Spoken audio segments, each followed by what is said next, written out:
Assalamualaikum warahmatullahi wabarakatuh. Saya Rina Astuti, mahasiswa semester 3 di Universitas Terbuka. Pada kesempatan ini, saya akan membahas diskusi 5 mata kuliah studi komparatif pendidikan dasar di berbagai negara. Kelebihan penggunaan AI dalam pembelajaran. Pertama, aksesibilitas informasi. AI seperti ChatGPT dapat memberikan akses cepat dan mudah ke berbagai informasi dan sumber belajar. Siswa dapat mengajukan pertanyaan dan mendapatkan jawaban dalam waktu yang singkat, yang dapat meningkatkan pemahaman mereka terhadap materi. Kelebihan yang kedua yaitu mengenai pengalaman belajar. AI dapat membantu dalam menciptakan pengalaman belajar yang lebih personal. Dengan menganalisis kemajuan dan kebutuhan siswa, AI dapat merekomendasikan materi atau metode pembelajaran yang sesuai, sehingga siswa dapat belajar dengan cara yang paling efektif bagi mereka. Kelebihan yang ketiga dalam dukungan pembelajaran secara mandiri. Siswa dapat menggunakan AI untuk belajar secara mandiri di luar jam sekolah. Ini dapat menjadi salah satu cara untuk meningkatkan motivasi dan kemandirian siswa dalam belajar, serta memberikan mereka kesempatan untuk mengeksplorasi topik yang menarik bagi mereka. Kelebihan yang keempat adalah sebagai suatu cara melek teknologi.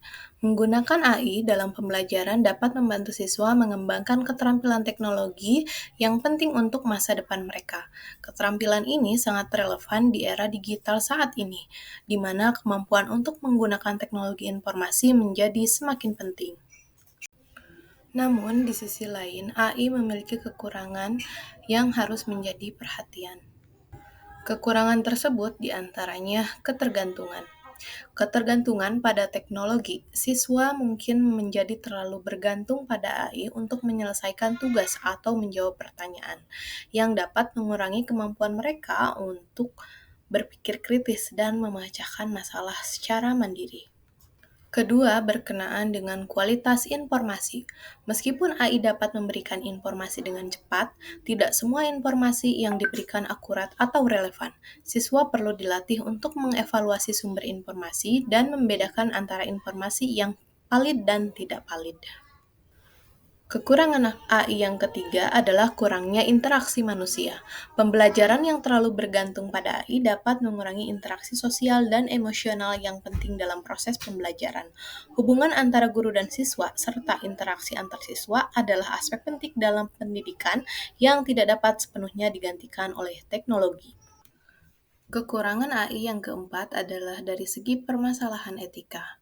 Penggunaan AI dalam pendidikan dapat menimbulkan masalah etika seperti privasi data siswa. Penting untuk memastikan bahwa data yang dikumpulkan oleh AI dilindungi dan digunakan dengan cara yang etis. Kekurangan AI yang selanjutnya mengenai kesenjangan akses. Tidak semua siswa memiliki kesenjangan akses yang sama terhadap teknologi. Kesenjangan digital dapat memperburuk ketidaksetaraan dalam pendidikan, di mana siswa dari latar belakang yang kurang beruntung mungkin tidak mendapatkan manfaat yang sama dari penggunaan AI. Berikut merupakan artikel yang menjelaskan mengenai dampak positif AI, salah satunya yaitu ChatGPT untuk peserta didik dan guru.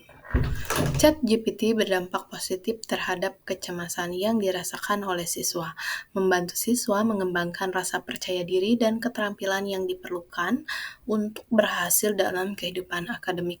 Sementara itu, bagi para guru, pemanfaatan ChatGPT membawa perubahan signifikan dalam pengajaran, meningkatkan keterampilan mengajar, memberikan dukungan dalam penilaian siswa, dan mengurangi beban kerja administratif. Dikutip dari Suwariki tahun 2024. Sebagai guru, berikut cara menyikapi fenomena AI pada bidang pendidikan. Menjadikan AI sebagai alat bantu, bukan sumber utama. Artinya, saat kita akan menggunakan AI, kita sudah mempunyai pegangan utama. AI hanya sebagai referensi saja. Kemudian kita meng-cross-check apakah yang dinyatakan oleh AI selaras dengan sumber utama terpercaya yang sudah kita miliki. Kemudian kita ambil garis merahnya dan kemudian kita simpulkan. Sebagai guru, kita harus mengajarkan bagaimana etika menggunakan AI kepada para siswa. Sebagai seorang akademisi, tentunya kita harus mempunyai sumber utama yang terpercaya. Jika dalam pembelajaran di kelas, tentunya kita memiliki buku pegangan yang bersumber dari penerbit yang terpercaya. Saat siswa akan mengeksplor AI untuk pembelajaran, tentunya siswa harus belajar meng-cross-check atau mencari hal-hal yang relevan dengan buku sumber, tidak menjadikan AI sebagai acuan utama dalam menjawab apa yang mereka pertanyakan.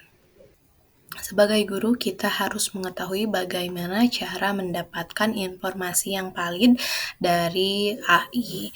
Informasi-informasi yang valid tentunya harus berdasarkan rujukan terpercaya, contohnya dari buku, artikel, dan jurnal-jurnal. Kita harus mencari keselarasan antara jawaban AI, apakah termuat dalam buku, artikel, atau sumber lain yang terpercaya. Selanjutnya adalah pemerataan akses. Guru harus memastikan bahwa semua siswa yang diajarnya memiliki kesempatan yang sama untuk dapat mengakses AI dalam pembelajaran. Hal ini sebagai salah satu cara untuk pemerataan akses dan memberikan pengalaman yang sama kepada setiap peserta didik. Pemanfaatan AI di sekolah. Sebagai referensi memperkaya media pembelajaran. Ketika kita sebagai seorang guru menghadapi situasi di mana kita memiliki keterbatasan terhadap media pembelajaran, maka kita dapat memanfaatkan AI untuk menyarankan media pembelajaran apa saja yang relevan dengan materi yang akan kita ajarkan. Pencarian soal HOTS.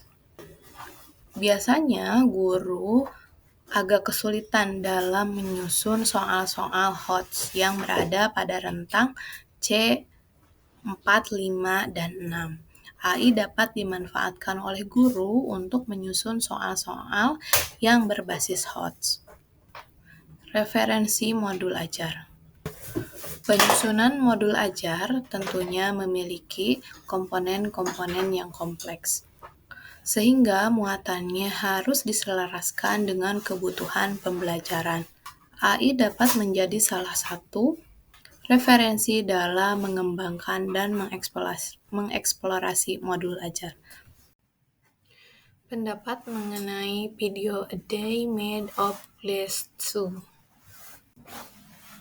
Video tersebut menggambarkan visi masa depan di mana teknologi canggih terintegrasi ke dalam kehidupan sehari-hari, menciptakan lingkungan yang lebih interaktif, efisien, dan berkelanjutan. Teknologi-teknologi ini tidak hanya meningkatkan kenyamanan dan efisiensi, tetapi juga membuka peluang baru dalam pendidikan, memungkinkan siswa untuk belajar dengan cara yang lebih menarik dan relevan dengan dunia modern. Dengan memanfaatkan teknologi ini, kita dapat menciptakan pengalaman belajar yang lebih baik dan mempersiapkan siswa untuk menghadapi tantangan di masa depan. Persiapan sebagai pendidik dalam menghadapi kemajuan teknologi. Yang pertama adalah mengupgrade kemampuan teknologi. Peningkatan pengetahuan dan keterampilan teknologi melalui pelatihan dan workshop. Mengikuti pelatihan dan workshop tentang teknologi terbaru seperti augmented reality, smart class, dan alat pembelajaran berbasis teknologi lainnya. Ini akan membantu saya memahami cara kerja teknologi dan bagaimana mengintegrasikan ke dalam pembelajaran. Mengupgrade kemampuan teknologi bisa melalui belajar mandiri dengan menggunakan sumber daya online seperti kursus daring, tutorial, dan forum diskusi untuk terus memperbarui pengetahuan tentang teknologi pendidikan dan inovasi terbarunya. Kedua, melalui integrasi teknologi dalam pembelajaran. Integrasi teknologi dalam pembelajaran melalui pengembangan rencana pembelajaran, merancang rencana pembelajaran yang mengintegrasikan teknologi seperti penggunaan kaca cerdas untuk presentasi interaktif atau aplikasi AR untuk menjelaskan konsep-konsep sains. Ini akan membuat pembelajaran lebih menarik dan relevan bagi siswa. Melalui proyek berbasis teknologi. Mengembangkan proyek yang melibatkan penggunaan teknologi seperti pemrograman untuk memberikan siswa pengalaman praktis dan keterampilan yang diperlukan di dunia kerja di masa depan. Ketiga, menyadari tantangan dan etika teknologi. Menyadari tantangan dan etika teknologi seperti kesadaran akan kesenjangan digital. Memastikan bahwa semua siswa memiliki akses yang sama terhadap teknologi dan sumber daya. Ini dapat dilakukan dengan menyediakan perangkat di sekolah atau mengadakan program peminjaman perangkat. Etika dan keamanan data.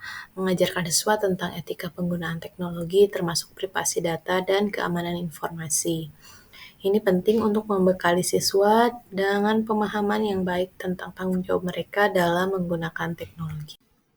Sebagai pendidik, kita harus mempersiapkan diri untuk menghadapi kemajuan teknologi yang pesat, merupakan langkah penting untuk memastikan bahwa siswa dapat memanfaatkan teknologi secara efektif dalam pembelajaran. Dengan meningkatkan pengetahuan dan mengintegrasikan teknologi ke dalam kurikulum dan pembelajaran, menciptakan lingkungan belajar yang mendukung dan mendorong kreativitas siswa, kita dapat mempersiapkan mereka untuk sukses di dunia yang semakin digital. Selain itu, penting untuk tetap waspada terhadap tantangan yang muncul dan memastikan bahwa penggunaan teknologi dilakukan dengan cara yang etis dan bertanggung jawab. Sekian pemaparan untuk diskusi 5 mata kuliah studi komparatif pendidikan dasar. Terima kasih sudah menonton, semoga bermanfaat. Wassalamualaikum warahmatullahi wabarakatuh.